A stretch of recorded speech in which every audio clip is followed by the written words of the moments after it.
gale force in exposed parts of the far north. Mild here, 10 or 11 Celsius, whilst further south, sunny skies, but temperatures closer to average. Feeling pleasant enough with light winds, however.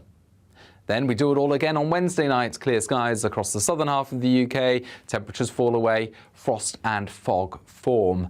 And once again, some dense fog patches about first thing Thursday. But for Northern England, for Scotland, for Northern Ireland, a milder start here because of the cloud and the breeze. And it's going to be remaining damp for the Northwest Highlands, for the Northern and Western Isles at times, generally during the next few days. I think in places the fog will linger into the afternoon across parts of England and Wales. Away from those, plenty of sunshine once more, central, southern and eastern parts of the country, but feeling a bit colder, and those temperatures drop away later this week into the weekend, and we'll increasingly see more widespread and longer lasting fog.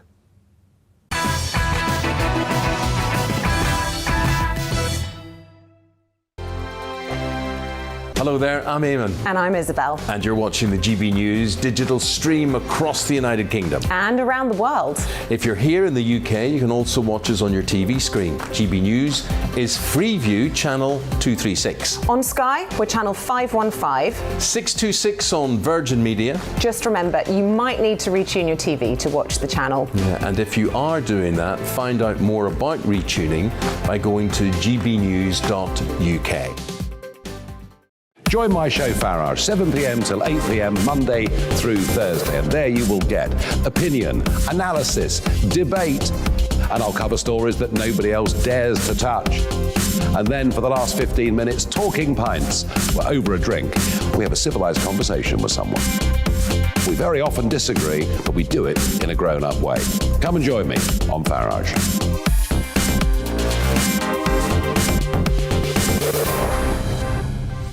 I'm Dan Wootton. Join me Monday to Thursday from 9 to 11 for the feistiest and most fun news debate on TV, where free speech reigns. I'll bring you a sharp take on the day's biggest stories, bombshell newsmaker interviews, and A-list guests. And I guarantee you, no spin, no bias, no censorship, and no reason to go to bed. That's Dan Wootton Tonight, Monday to Thursdays from 9 on GB News. Hello there, I'm Eamon Holmes. And I'm Isabel Webster. And we hope you can join us for Breakfast with Eamon and Isabel. You make me laugh out loud, belly laugh. Is that important first thing in the morning? Yeah, absolutely. And there's me trying to be deadly serious. News is a serious business. Yeah, I have to rein you in sometimes. Well, it doesn't stop us laughing at it. It doesn't stop us having an opinion on what's going on. Yeah. And it certainly will not stop us reflecting what you think. Weekdays from 6 to 9:30 on GB News.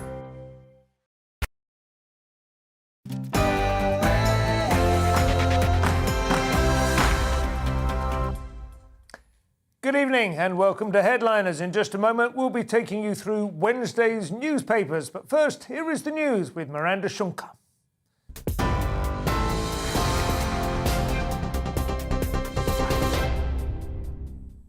Hello, let's bring you up to date with the latest from the GB newsroom. Pressure is mounting on the Prime Minister to quit over allegations he attended a drinks event in the Downing Street Gardens during lockdown. A leaked email was reportedly sent to 100 people asking them to bring their own booze on the 20th of May 2020. A number of politicians say Boris Johnson should stand down if he knowingly broke COVID rules. But Government Minister Michael Ellis says the PM still has the support of the country. The Prime Minister's going nowhere. He seeks to draw me into making a supposition about the result of any inquiry. But the Prime Minister retains the confidence of the people of this country, and he did so 2 years ago with the biggest majority in decades. COVID restrictions in Scotland will be lifted in a phased way from next week, with limits on outdoor events removed on Monday. But some rules will remain in place for the next 2 weeks, including a cap on the number of people at indoor events, table service in restaurants and social distancing in public places. In other news, a lorry driver who was looking at adult dating sites while at the wheel has been jailed for 8 years after a crash that killed 3 people. Ion Onut was on the A1 motorway in County Durham when his cab ploughed into traffic at 58 miles per hour, bursting into flames. The court was told Onut was utterly oblivious to the vehicles ahead of him. Novak Djokovic is continuing his practice shots in Melbourne ahead of next week's Australian Open, as immigration officials consider whether to cancel his visa. Authorities are investigating the world number one after it emerged he may have given misleading travel information on his entry forms. The Vicar of Dibley star Gary Waldhorn has died at the age of 78. I'm Geraldine, believe you're expecting me. No, I'm expecting our new vicar. Unless, of course, you are the new vicar and they've landed us with a woman. Some sort of insane joke. Oh, dear. Oh, my God! He was best known for playing councillor David Horton alongside Dawn French in the comedy sitcom, featuring in every episode since it first aired in 1994. His family said he passed away peacefully yesterday morning. And a set of 12 stamps will be launched later this month to celebrate the Rolling Stones as the band mark its 60th anniversary. The stamps will feature images from some of their most famous performances over the years, including their 1969 London Hyde Park show, held just 2 days after the death of founding member Brian Jones. We're watching GB News. More news as it happens. Now, back to headliners.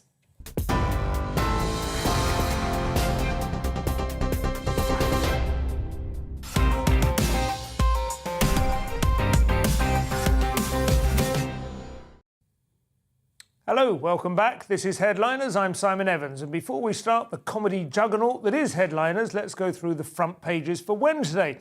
We start with the Daily Mail, and Britain is fizzing with anger. Boris must apologise and show humility. Only then can he survive. Is the party over for the Prime Minister? Johnson losing Tory support. Prime Minister will not resign over Partygate, which they've chosen to call it. I prefer Gardengate. That is the Daily Telegraph. Minister has been asked to face the Commons government benches almost empty as Conservatives line up to go on the attack. Public backlash as polls find up to 2/3 think the Prime Minister should step down. The Express leads with winning war on COVID, fixed Brexit. Don't blow it now, PM. Could be a bit late. PM's future in jeopardy as Tories rage at lockdown drinks party. That's the Eye, with plan to cut self-isolation to 5 days, boosted by leading scientists. The Financial Times leads with Johnson faces potentially terminal showdown over Downing Street parties. Unusually comprehensible headline from the FT. And Griffin puts Citadel Securities on path towards listing with $1.2 billion. That is more like it. The Metro leads with Partygate backlash. No, Gardengate. I'm telling you, Partygate isn't happening. Contempt for the victims. 66% say PM should quit over bring your own booze lockdown bash. Number 10, lockdown bash fury. Grieving families. Medics, Tory MPs, everyone with a shred of decency sends a message to serial liar Prime Minister. The party's over, Boris. That's the Daily Mirror. Anti-vaxxer who says she'll die for her cause. That's Fiona Hine being seen led away by police earlier this year. She's organising a mass non-compliance protest. And number 10 staff told to clean up phones before probe. That doesn't sound good, does it? That's the Independent. Sources say they felt pressure to delete messages about parties. Angry Tory MPs urge PM to come clean over party. Johnson faces clamour to apologise over bring your own booze event. I got it.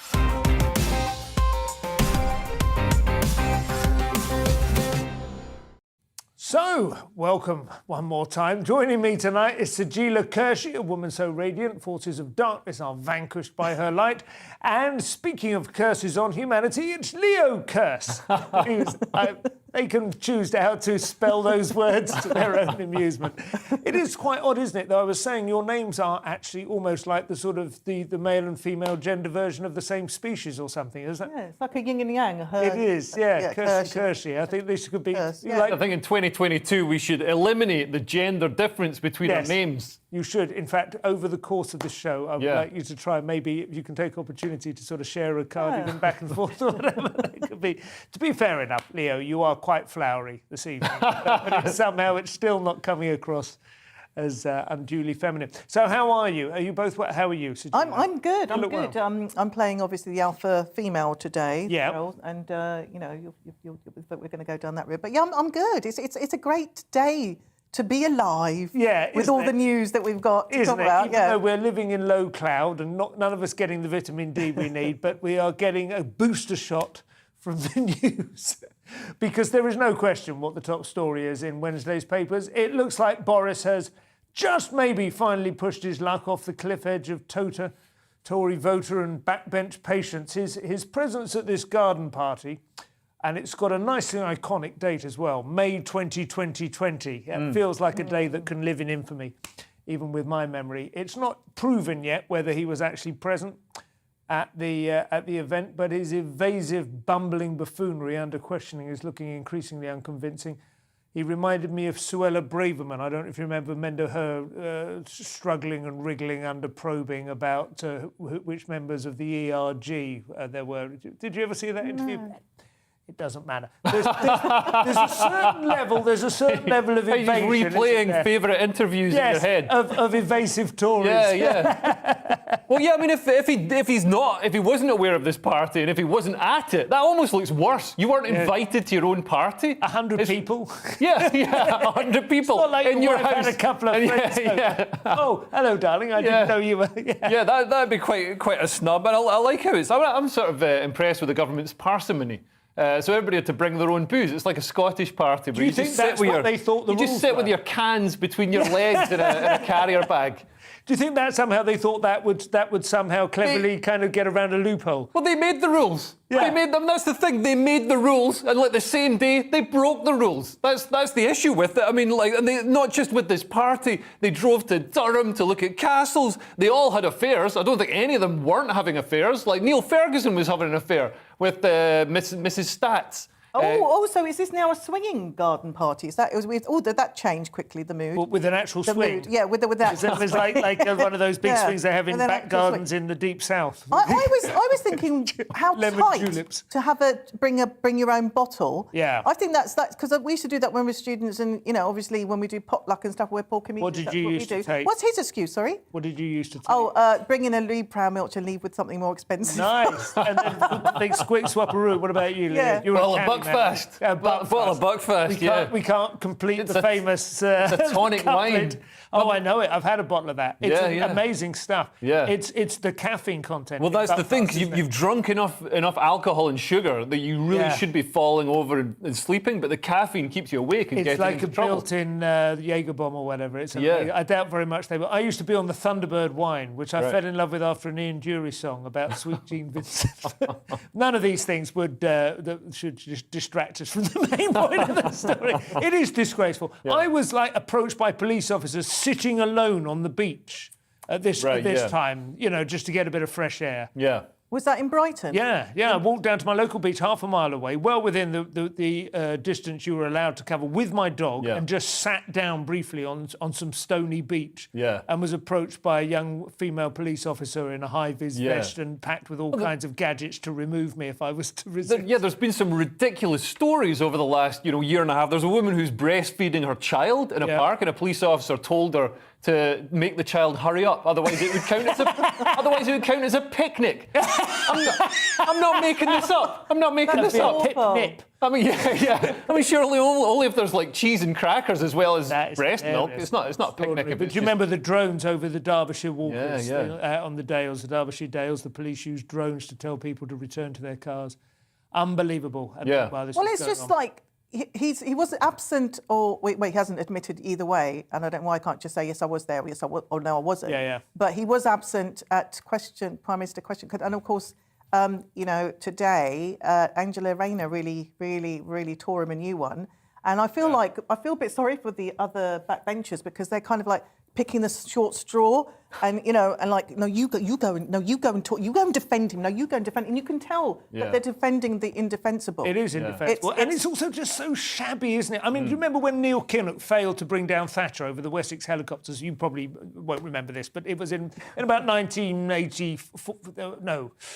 Ooh, when would that have been? 87, something like that. I think this was when Heseltine resigned and started positioning himself to take over and everything. It was complex. You had to read to keep up with it. There were at least 7 or 8 paragraphs you needed to absorb. This is just so pathetic. It's like a sixth former who's been sort of like has tried, to have a midnight feast in the dorm. Like they wouldn't get caught. Yeah. I mean, this is the thing, that like they would, all the invites went out, everything's recorded on phones and on email, everybody's going to grass them up. As soon as somebody gets fired, like Dominic Cummings gets fired, so he starts grassing people up, throwing them under the bus. Also, the neighbours were probably snitching on them, number 9 and number 11. I would imagine, in all seriousness, number 9 and number 11 must be under. What is that? That's it. 11 is the Chancellor, is it? Number 12 is the Chief Whip, isn't it? But they never talk about who's number 9. Do they all actually live in those houses? Imagine that's Angela Rayner. That would be an Yeah, they should have that to keep them in line. They should have somebody from the opposition at number 7 to keep the whole street in line. But it is just, they must have been waiting after, I don't think he's the leak, but when they did finally get rid of Cummings, I mean, you're starting to understand now why they were anxious about not letting him get out of the tent. He knew too much. He knew too much. I'm sorry, but he's gaslighting, literally like lie after lie. He's like a really bad boyfriend, that just keeps lying, gaslighting. And you think, oh, well, maybe he'll get better. He won't. He won't get better. And also, I've been saying this for some time. I was never a Blairite, but at least Blair's lies were well finished, weren't they? They were machine tooled. You know what I mean? They had a bit of polish on them. The parts fitted together. They probably killed a few more people, though. Yeah, absolutely. They were far more disgraceful and profound lies. Ultimately, Johnson's lying is just like about his own shoddy behaviour rather than sort of policy, really. This is the disgraceful. But the legs are on wrong, aren't they? The doors don't come together. And he's really snatching defeat from the jaws of victory, because the government's response to the coronavirus pandemic, as much as people slate it, as much as people slam it, it was actually quite good. And the UK is now in a good place to exit the pandemic. Yeah. A lot of things that look like 50-50 calls have come good for him. He's actually, I mean, you could say he's lucky, or maybe you could say that people just had it in for him, and it turns out that they were playing you're absolutely right. It's completely unnecessary. But the funny thing is, I mean, all of these things, they're calling it Partygate, I'm calling it Garden Gate, because I think that's more clever and poetic. But the gate affix obviously comes from Watergate. And the thing that everyone forgets about Watergate was that Nixon was sitting pretty at that time. He had just won an extraordinarily strong, a really serious majority. He was in a very powerful and secure position, but his own mad paranoia, again, his own personal feelings. That was a proper Roman Greek tragedy. You know what happened to Nixon? He brought himself down needlessly just by having this paranoid determination to wiretap Democratic offices. And again, Johnson, he doesn't need to have done this. He could have just said, listen, no more parties. Yeah. Hey-ho. From one fire to another one, it's the energy crisis, which is our second story. So, Julie, you've got something on our leaders proposing to quell the flames on this. Oh, OK. So Boris and Rishi Sunak met for a private dinner. It's not that private because we know about it now. Basically to have crisis talks about the cost of living, slashing VAT on energy bills. And the PM, basically, it's the first time that the government and the Labour have come in agreement and basically are saying that do not increase MPs' wages this year because there's like a massive hit that the public are going to get. There's a 3-prong thing. They're going to get energy bills are going to go up. Food bills are going up. Food bills are going up. I mean, God, we're and they got taxes going to go up and as well. taxes, and of course, it's going to be a tough year. I always think though with government salaries, prime ministerial salaries in particular, and these sort of high. I mean, it's not even a drop in the ocean, is it? It's such 83,000, is it? Yeah, but in terms of the national finances, obviously it's messaging. Obviously, it's setting an example or whatever. But I don't know. I've always found it slightly irritating how much attention. Well, yeah. I mean, in Singapore, they pay members of Parliament much better. I think it's the equivalent of $1 million. And then they don't need to graft money away through dodgy dealings like Owen Patterson with Randox and you know, Matt Hancock and all the other people handing out COVID contracts to their cronies. So, you know, maybe that's the way to go. Maybe, you know, you pay peanuts, you get monkeys. It's always that thing people say, do you honestly think this lot deserve £1 million a year? And you go, no. I think there are some people out there who might deserve £1 million who might be tempted to stand for the case. And also, to attract the best people. I mean, Sajid Javid took a 98% pay cut to become an MP. Yeah, and we were talking about a month ago about Geoffrey Cox, who was still continuing to work as a lawyer and taking extraordinarily large fees, and it was perfectly legal, although many people felt it wasn't in the spirit of the thing. But you know, if you want people of that quality to give up work like that, you've got to pay them well. Otherwise, they'll just carry on doing it. And and we all have that kind of thing where you kind of go, there's something else I should be doing at the moment, but I've got a better paid gig. Well, doing few gigs at a time, kind of like doubling up, whatever. And it's always been the big divide between Labour and Tory as well, hasn't it? Obviously, there's probably one or two exceptions, I don't know, but generally speaking, I remember when the expenses scandal broke. The overwhelming sense you had that the Tories were like taking public money to fix their duck house or whatever, and the Labour MPs were converting the attic into a spare room so that they could get in a tenant, make ends meet. It was kind of pathetic, you feel a little bit sorry for them. Yeah. I would really like to move to a system where there was a really healthy level of pay. I'd be quite happy to see a couple of $100,000 a year. I'd be quite happy for you to be taxed to pay for that. Yeah, absolutely. That wouldn't make any difference at all. It would be like an extra penny on your income tax, whereas they might be able to then run the economy decently. Anyway, that's the end of part one. We have got the weather coming up and then some ads which fund us, so don't fail to watch those. We'll see you back in a few minutes. Thank you. Hello again. Clearing skies across much of England and Wales overnight will lead to frost and fog, especially in the south. Cloudier and breezier in the north, so frost-free here, but some rain in the far north because of these weather fronts, and also tightly packed isobars across much of Scotland will lead to a breezy night on the periphery of this high pressure. But the high is pushing these weather fronts out of the way. Those weather fronts have brought a generally dull and damp day across southern parts of England and Wales through the day, but they clear by midnight and then clearing skies across a large part of England and Wales. So plummeting temperatures, a widespread frost, and in some places some dense fog patches to begin things on Wednesday morning. Possibility of disruption on the roads first thing because of those fog patches.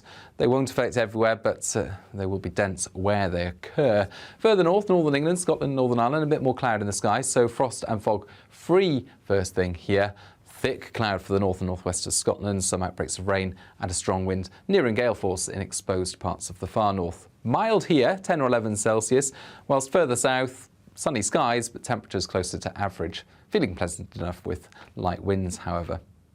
Then we do it all again on Wednesday night. Clear skies across the southern half of the UK. Temperatures fall away, frost and fog form. And once again, some dense fog patches about first thing Thursday. But for Northern England, for Scotland, for Northern Ireland, a milder start here because of the cloud and the breeze. And it's going to be remaining damp for the Northwest Highlands, for the Northern and Western Isles at times, generally during the next few days. I think in places the fog will linger into the afternoon across parts of England and Wales. Away from those, plenty of sunshine once more, central, southern and eastern parts of the country, but feeling a bit colder, and those temperatures drop away later this week into the weekend, and we'll increasingly see more widespread and longer lasting fog.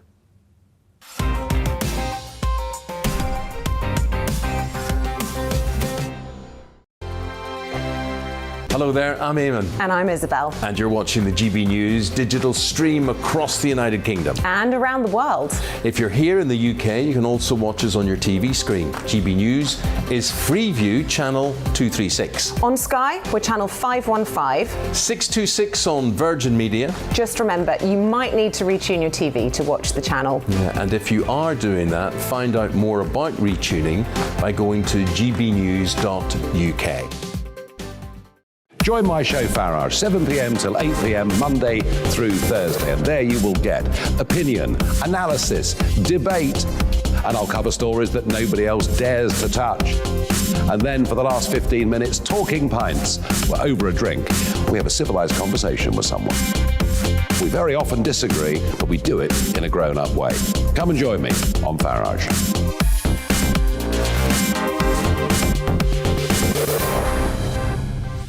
I'm Dan Wootton. Join me Monday to Thursday from 9 to 11 for the feistiest and most fun news debate on TV, where free speech reigns. I'll bring you a sharp take on the day's biggest stories, bombshell newsmaker interviews, and A-list guests. And I guarantee you, no spin, no bias, no censorship, and no reason to go to bed.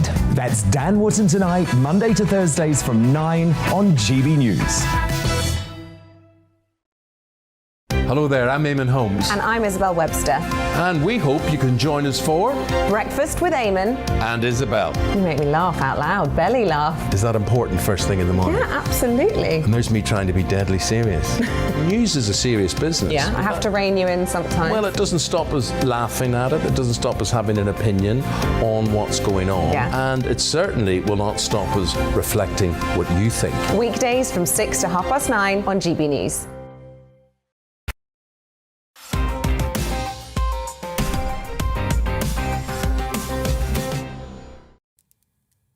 Welcome back to Headliners. With me are Sajila Kershi and Leo Kearse, who have been discussing the sad absence of streakers from public life during the break. Well, that leads directly into our first story for the second half, which is, again, concerning rising energy bills and keeping warm. Not through streaking, but apparently one of our energy suppliers has suggested we should cuddle our pets. Sajila? Yeah, I mean, this is a ridiculous story. So OVO Energy, they sent out an email with advice for customers who can't afford to put the heating on anymore because energy prices have shot up 300% thanks to this government's disastrous green policies. I think we're just going to be dependent on windmills. I mean, that's fine when the wind's blowing. And now Russia, obviously we're in some sort of proxy war with Russia, so they've jacked up the price of the gas and oil. But anyway, so energy prices are going up 300%, which is, I mean, that's a shocking rise. Is that net at the sort of point of use rather than what? That's not like an. I'm not an accountant, but but I went into to a customer. No, to the customer, 300%. Wow, 300% to the customer. So I mean, this is ridiculous. So they've sent out an email with advice on how to stay warm without any gas or electricity. So cuddle your pets. I mean, it's not going to be much use if you've got a goldfish, and also cuddle with your loved ones. I mean, I think that's how that one does look quite. Well, that's how Joseph pictured there. That's how Joseph Fritzl started off. They've also said simple and cost-effective ways to keep warm this winter include a hula hoop contest. Oh. I mean, yeah, that's going to be great. Your dad's going to have a great time with that as he recovers from his bypass and hip operation. Having non-alcoholic drinks. Oh, can we make this more fun? Hearty bowls of porridge and eating ginger. Well, have I just been transplanted in the Middle Ages in Scotland? This is like the worst day in Aberdeen. This is ridiculous. Did they really genuinely suggest you eat ginger? They suggested eating ginger, but not chili, as it makes you sweat. And they also suggested keeping the oven door after cooking, presumably so we can stick our heads in. Yeah. After all of that, not having any fun at all. Yeah. I'll tell you, but I'm a bit annoyed about the don't eat chili because it makes you sweat. Hello? You know, the nation are a lover of the Vindaloo, and you're even going to deny them the Vindaloo. And of course, I grew up with chili. It's good for you. If anything, it lifts the spirits, doesn't it? And it does wake you up a little bit. But you know, I don't know. I quite like the look of that dog. I'm sorry, I keep coming back to that. I think I would prefer that actually to a radiator. Well, that dog looks like it's got enough excess skin on its face that you could actually make a coat. But radiators, I mean, they serve a number of purposes. It's nice to keep warm, but also, how are you going to dry your towels? You can't tie that around your dog, can you? Walking around with a wet towel. You could run about like a superhero. Maybe with your bra hanging over it. I feel sorry for it. The Telegraph is reporting that Sleepy Joe, that's Joe Biden, has assembled a crack team of meteorologists to deal with Russia. That'll learn them. Sajila, what's this about? Joe Biden's hired some meteorologists to help predict Vladimir Putin's plans on whether he's going to be attacking the Ukraine. And apparently they've like, because of the weather, you know, the weather has been clement. And so they don't think it's the right weather, right conditions to go to war just now. So it's the wrong kind of. It's the wrong kind of winter. It's basically it's nicer than they thought, because apparently the ideal circumstances for having any kind of war is to be a bit colder, a harsh cold. I think the tanks are better in that. whether and it's also fighting in the mud is apparently it's not the best thing to fight in the mud. So they've been quite considerate, but Biden's managed to convince him. Like, I don't know what the conversation went like. Hey, Putin, you gotta just delay this because the weather's bad. Well, I don't know how this conversation happened, but and then he's obviously got all these tanks and everything lined up on the border, ready to go in. And I just feel like he's some kind of Blofeld character, sitting there stroking his cat and with his finger on the pulse on the button. But for now, because of the weather, we've managed to avoid this. I mean, it has always been the lead role, hasn't it, in any Russian war? Well, that's what in the Second World War. That's what did for Hitler's Eastern Front. I mean, fighting Russia in the winter. But it turns out Russia, the chink in their armour is they can't deal with global warming. Yeah. So maybe we're like equipped to deal with the green pastures. That's and right. They can't move on grass that's not frozen. They're starting to come undone. Their centuries-old defensive strategy. I'm just wondering if global warming is ever going to do anything bad. It's incredible. It's a panacea for everything. Taking one thing at a time, because that did for Napoleon as well, didn't it? On the other hand, I remember the Russians invaded Finland at the beginning of World War II, the Winter War, and that was absolutely horrific. There are extraordinary photographs of Russian soldiers literally frozen to death. Right. In place, just like a waxwork museum or something. So you've got to hit the sweet spot somewhere between, I don't know, -2 and -15, something like that. That's where I like to. And I mean, Putin's got a huge, he's amassed 100,000 troops, so there's a huge amount of armaments and heavy machinery to move. Whereas Ukraine doesn't need to go anywhere. With the Bunsen burners getting the diesel started. The next story is from the Express, and this involves the Welsh First Minister. He has been getting a round of boos from Welsh publicans. That's a pun on the word booze, as heard in the first story. Bring your own booze for Mark Drakeford. So this is an old story. Mark Drakeford was humiliated after he was banned from 100 pubs in Wales, which is, according to our maths experts at GBNews, that's 4.5% of all the pubs in Wales. And this is because he's refusing to relax the COVID rules. I mean, in England, COVID rules are being relaxed. In Scotland, Sturgeon is really missing lockdown because she got to go on TV every night like Fidel Castro and address the nation. So she's missing lockdown, so she's clamping down. And even though, I think there's only one person in intensive care from Omicron in the last 5 weeks in Scotland, she still wants to clamp down. And it's the same in Wales.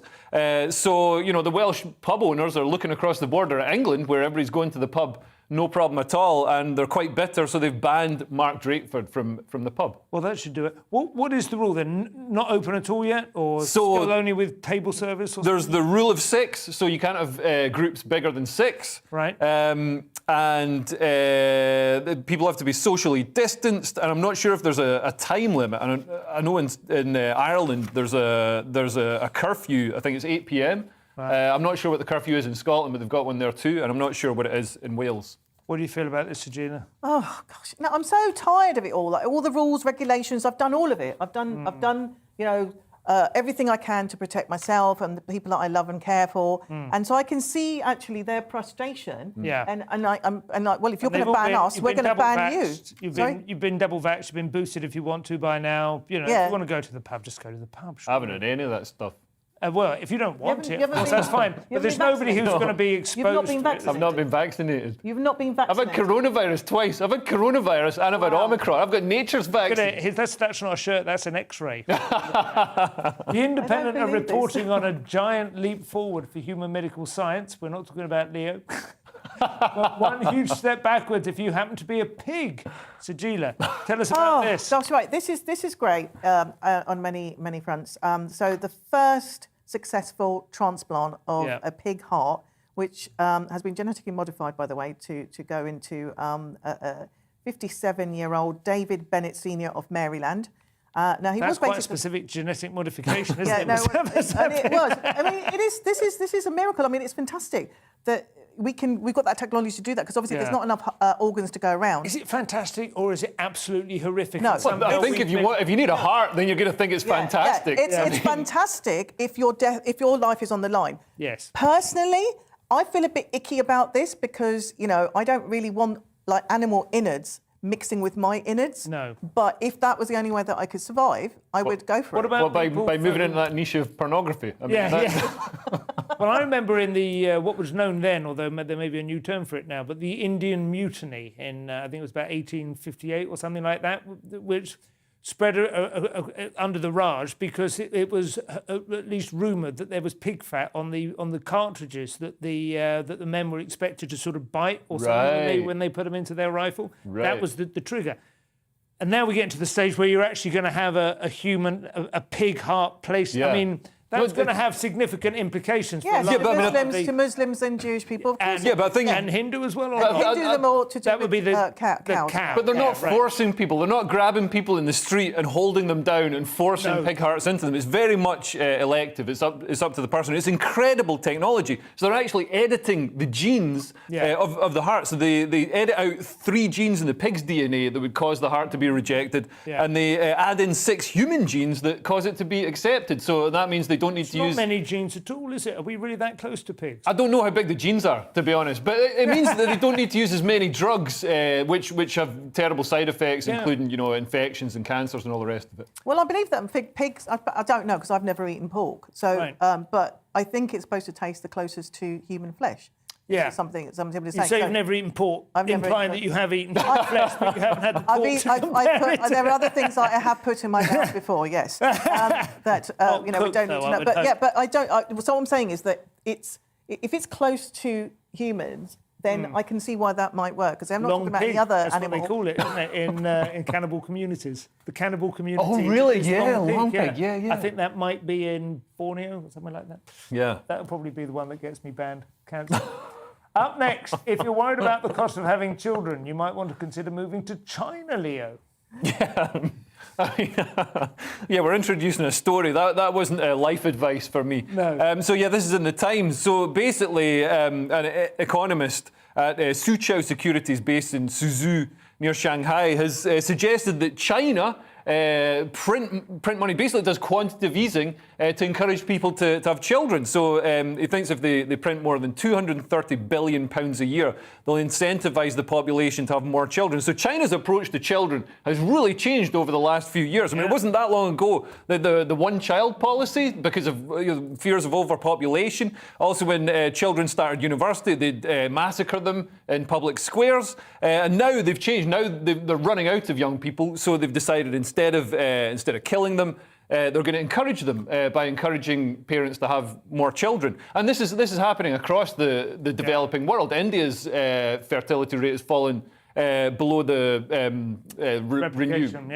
renewal rate for the first time ever. And considering just like maybe a decade ago, people were the biggest threat to humanity was apparently overpopulation and not climate change. It's only sub-Saharan Africa, I think, now that is where people are having more than an average of more than 2 children. And in certain parts of Dundee as well.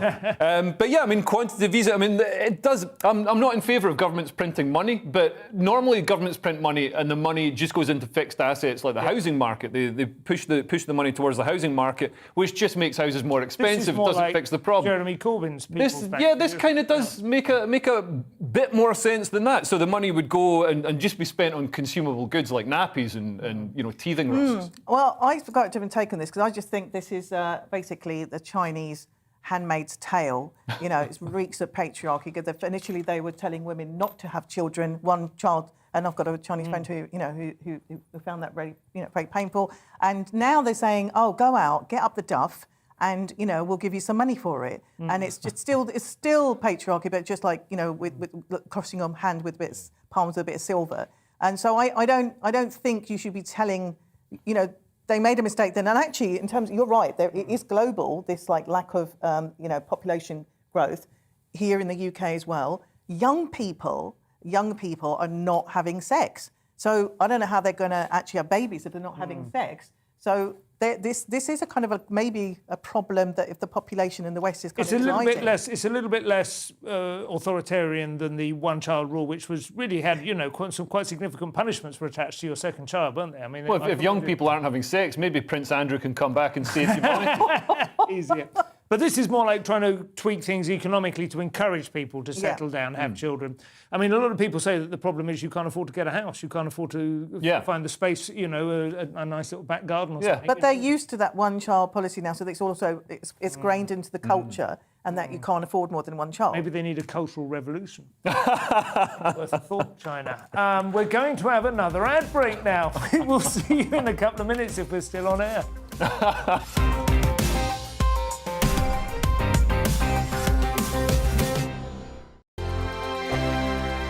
Hello there, I'm Eamon. And I'm Isabel. And you're watching the GB News digital stream across the United Kingdom. And around the world.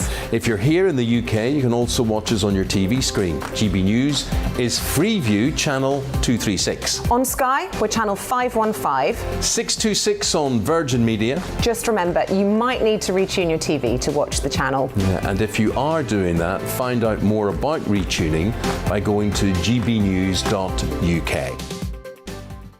Join my show Farrar, 7 p.m. till 8 p.m. Monday through Thursday, and there you will get opinion, analysis, debate, and I'll cover stories that nobody else dares to touch. And then for the last 15 minutes, talking pints. We're over a drink. We have a civilised conversation with someone. We very often disagree, but we do it in a grown-up way. Come and join me on Farage.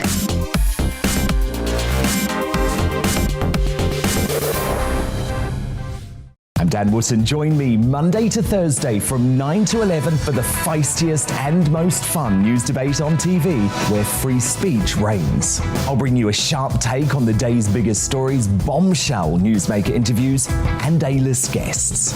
And I guarantee you, no spin, no bias, no censorship, and no reason to go to bed. That's Dan Wootton tonight, Monday to Thursdays from 9 on GB News. Hello there, I'm Eamon Holmes. And I'm Isabel Webster. And we hope you can join us for Breakfast with Eamon. And Isabel. You make me laugh out loud, belly laugh. Is that important first thing in the morning? Yeah, absolutely. And there's me trying to be deadly serious. News is a serious business. Yeah, I have to rein you in sometimes. Well, it doesn't stop us laughing at it. It doesn't stop us having an opinion on what's going on. Yeah. And it certainly will not stop us reflecting what you think. Weekdays from 6 to 9:30 on GB News.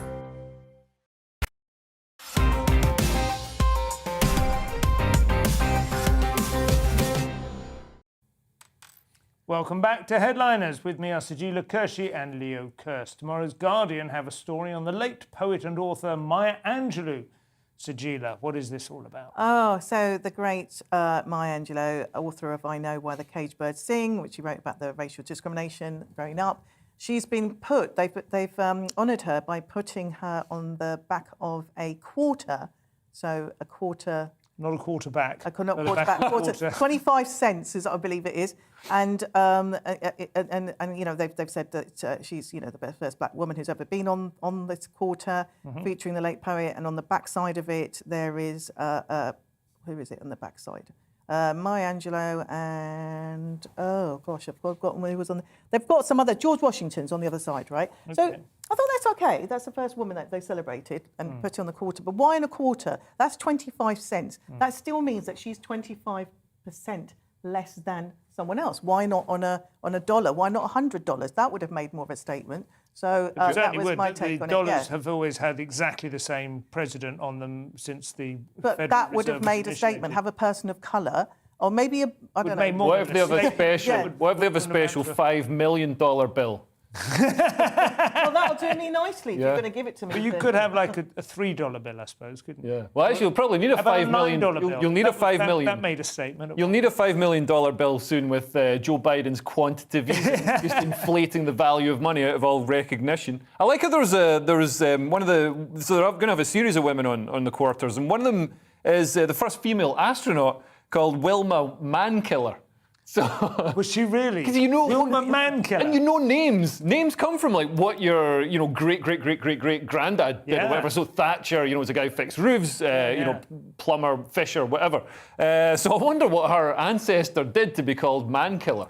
That is quite impressive, and I like Wilma as well from the Flintstones. It's a good combination. Wilma's a great name. Is Mankiller isn't like a Native American name, like kind of the first time you know when you walk out of the tent and you see the first, you know, two dogs shagging or whatever. That's kind of jokes, you know. That's like the Mankiller might have been like a my God, the Mankiller, the wolf might be like that. I don't know. I like the sound of Wilma Mankiller. My favourite joke about Thatcher, and I think it was an old Joe Brown one, said that when she was ennobled as Lady Thatcher, she said Lady Thatcher just sounds like a personal grooming device. I've never been able to get that out of my head. Now, this wouldn't be headliners if we didn't have something on North Korea, Leo. Yeah, so North Korea in the news again. This is in The Guardian, reporting on North Korea's fresh hypersonic missile launch. I don't think they're using fresh in the sort of street meaning. So basically, Kim Jong-un has launched another hypersonic missile. It's flown. It's gone very close to Japan. He fires them towards Japan. It travelled more than 700 kilometres to a maximum altitude of 37 miles or 60 kilometres and a top speed of Mach 10. So this is pretty serious. I didn't know North Korea was this advanced. I'm slightly worried. So it fired it near Japan. And also, Kim Jong-un, I didn't realise this, but he's had far more missile launches than previous North Korean leaders. So in the 10 years that he's been the whatever it is, the Grand Poobah of North Korea, he's fired 119 missiles. Wow, rocket man indeed. His dad, who was the leader for 15 years, only fired 16. So he's really sort of ramping things up and rattling. And as you say, the technology is pretty good. I remember when he did the first one of these, it was since we've been on air, and the America Defence Department were just like, wow, that's very impressive. Is he short? Are the Kim Jong-uns quite short? Yeah, they're all quite short. Yeah, they're quite short. And Vladimir Putin's quite short. Is he? Yeah. He wouldn't be short within Korea, though. That's but I'm just saying that short man syndrome going on here, that, you know, like just build loads of weapon and let's get all the guns Leo out. will like that. Huh? You think I Leo could likes batter the them? idea of that theory. You don't like the, sorry? Leo likes the idea of the short man theory. Yeah, the short man syndrome. According to Christopher Hitchens, I was reading him the other day, he was in North Korea about 20 years ago. He said that North Koreans on average are 6 inches shorter than South Koreans. Really? Which is entirely due, obviously, to nutritional... Yeah. That's pretty horrific, isn't it? That's roughly the difference between 2 generations in Britain. Yeah. An armed standoff has entered its 3rd day. This is quite grim, Leo. Yeah, so this is depressing, not just because it's in Coventry. So this is reported in the Guardian. So a man, he's believed to be armed. They're not sure. He's 41 years old, and he's barricaded himself inside his house with his 8-year-old son. So there's armed police surrounding the house, and it's ongoing. And we're not sure. There's obviously concerns for their safety. Yeah. I mean, obviously the police specialist officers to negotiate and try and defuse the situation. But yeah, fingers crossed. That's a tricky one because you don't actually want to shoot him in that situation, do you? I mean, without being funny about it, in some sort of hostage situations, you just go, well, the hostages are clearly the priority here. But he's obviously got some sort of issues. But he's not like a terrorist who's taken over the Iranian embassy or something like that. Yeah, it doesn't say what the story is, whether it's like an absent father or if there's issues. And of course, lockdown alone has caused a lot of psychosis. Yeah, exactly. Yeah. And I feel sorry for that little boy, 8 years old. If his father's carrying a weapon, that's frightening enough. I like the way Sajida says that to us as if it hadn't occurred to us. Actually, I'm mainly concerned about the masonry and the state of the window frame. You just talk about men with guns and weapons. I just want to know exactly what the armaments are. When I was 8, my dad had a gun that's so big it's banned in America. So, we had loads of guns in the house. Then? Well, he's a gunsmith. Oh, right. But yeah, he had this punt gun, so it was mounted on a boat. Wow. For ducks? Yeah, ducks and geese. Yeah. And anybody who came too near the house. Maybe they could get your dad down there. That would probably just... get Gaza. They need Gaza with some KFC. I mean, if that was me, to be honest, what I would do at this point is leave a mildly poisoned chocolate cake outside the house, and he'll be tempted to get that in after 3 days without fresh grub. And that's how you're going. And I don't, when I say just a little bit of sleeping draft, right, just something to knock him out for a bit, right, or to knock the kid out so they can get a clean shot on the. No, that's a bad. Now we move on to a more serious story. Well, not more serious, but perhaps wider ranging, in which we mourn the passing of a kind-hearted mind-detecting... Oh, it's not serious. A kind-hearted, mind-detecting Cambodian rat who has saved many lives in his own short 8 years on this planet, Sajida. Oh, OK. Cambodia's famous mind-detecting rat dies after countless lives have been saved. The rat is called Magawa. The rat, he was awarded a gold medal for sniffing out explosives, has died sadly at because the they age pinned of it 8. on him and it's gone straight through his heart. Poor little chap. Poor little rat. Rest in peace. Yeah, he's at this point, isn't it? 5 minutes later, it's going to emerge he was racist. What did he used to do then? They just released him? He used to be.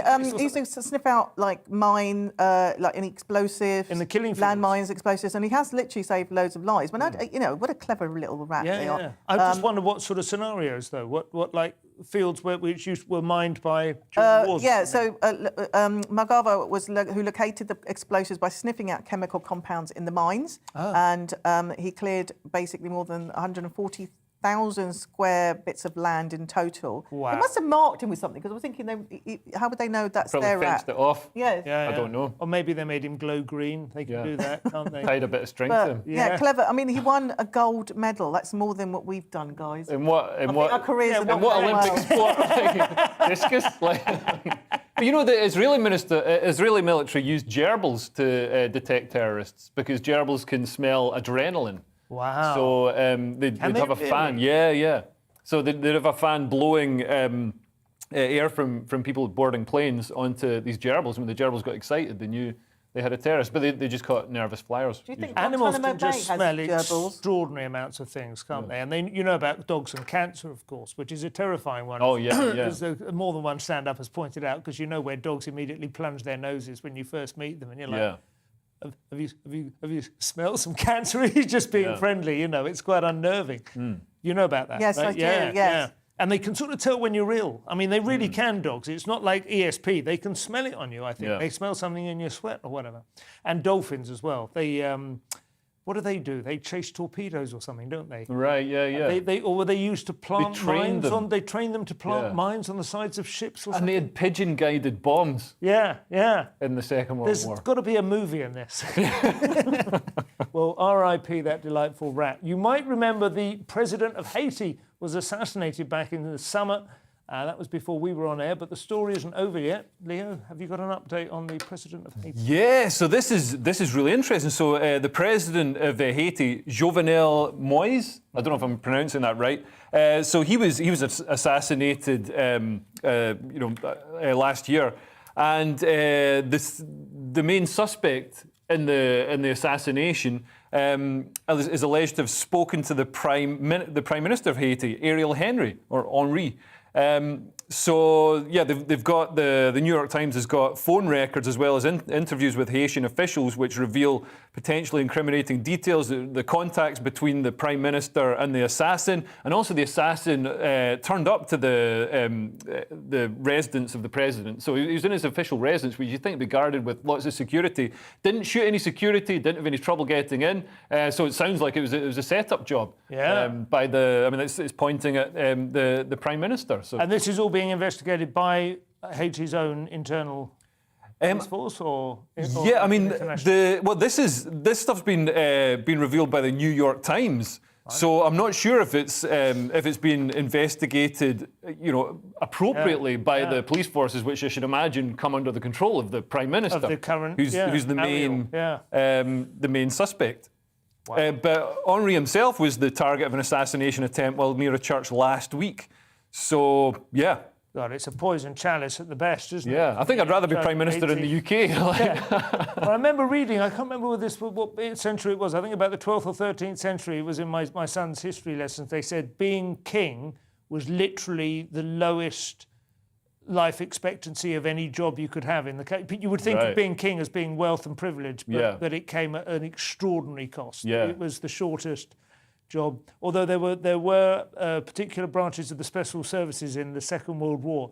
There's a guy called Michael Oakeshott, who was a conservative philosopher, but he was still quite a young man then. He volunteered for where the life expectancy was 6 weeks once they'd taken you in. No way. They refused to have him because he was too English. It was a sort of undercover thing, and he would have been spotted 6 weeks. And people used to volunteer for that.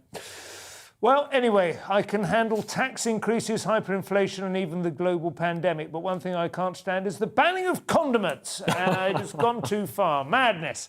Takeaways, restaurants, cafes set to be banned from using sauce sachets. Who's got this one? Is this you?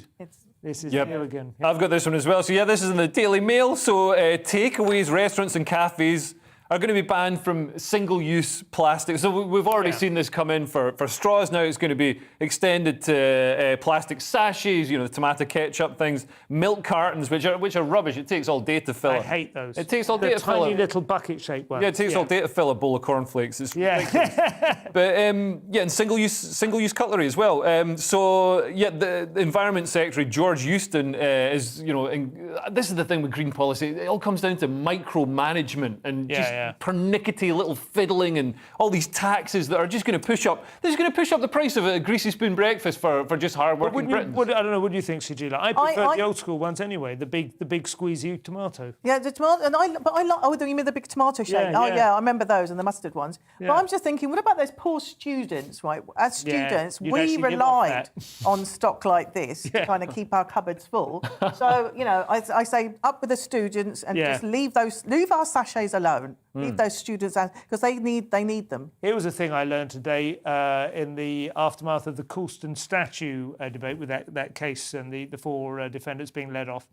Apparently, the people of Bristol have long wanted to shun the legacy of slavery, and to the extent that they boycotted sugar.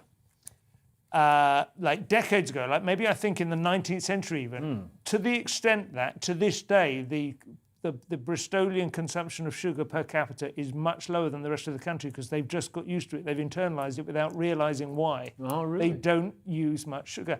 I thought there's something potentially really interesting and potentially usable in the nudge unit sort of way there instead of saying stop using all these plastics, kind of you do know this is like a legacy of slavery, right? Well, that would be a message that would probably resonate with today's woke youth. If you went with that. I don't know if you can make them do that with salt and vinegar as well. It's like as much as part of this. And it's a bit more palatable to me than like bringing in all these rules, new laws, and just red tape and regulation for businesses, which is just so unnecessary. But I do think in the old school way of having like a filthy jug of ketchup, a filthy bottle, that sort of slightly pear-shaped bottle for your vinegar, that's what you want. I don't like these little sachets. So we can spread COVID more easily. Absolutely, we'd be healthier. It's like growing up with ducks and geese in your house. It's your dad's fault. Anyway, up next, I think this might be our last story. How tall do you like your bus drivers? Well, obviously Sajila has a thing about short men, but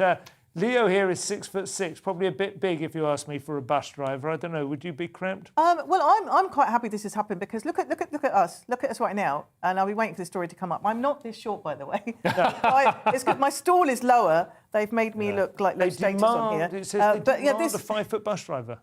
She's 5. This bus driver is 5 foot, and she was fired after 34 years of work because she's too small. They've got these new buses, and apparently the new buses you can't reach the actual steering wheel. Yeah, steering wheels and stuff. Okay. And so, what any good employer should do, because the unions have got involved, Unite Trade Union say that Tracy, her name's Tracy, has been designed out of her job, but also it could be discrimination as well because they could have made an adjustment for her. Can't they just put some cushions behind her?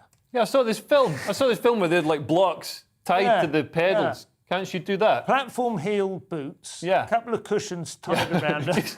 Surely they must be able to adapt the cabin. She should not have lost her job. I mean, she's 57 years old. She can't think of... I like the look of her as well. She looks quite haughty. She's not putting up with this, because she's been kicked out of a job and she's got nothing to... But it is, I mean, it's necessary because otherwise the buses could be taken to North Korea and used there. So... Yeah, I think they should have just made some adjustments for her. I don't think that's too see, maybe there's another job she could have. I always thought that the nice thing about being a bus driver was you had your own little cabin with your biscuits and everything and all of that bit, I would hate to be kicked out of that. When was the last time you went on the bus? Oh, I know they do. Well, lots of They different don't buses. have that anymore. I know. All the great No, jobs they do. have lost They do that. in London. In got, London? Yeah, they've got a little, their own little bit. We have behind run the- out of time, gentlemen and lady. Thank you so much for your input. It's been a pleasure. We'll see you again tomorrow. Good night. Hello again. Clearing skies across much of England and Wales overnight will lead to frost and fog, especially in the south.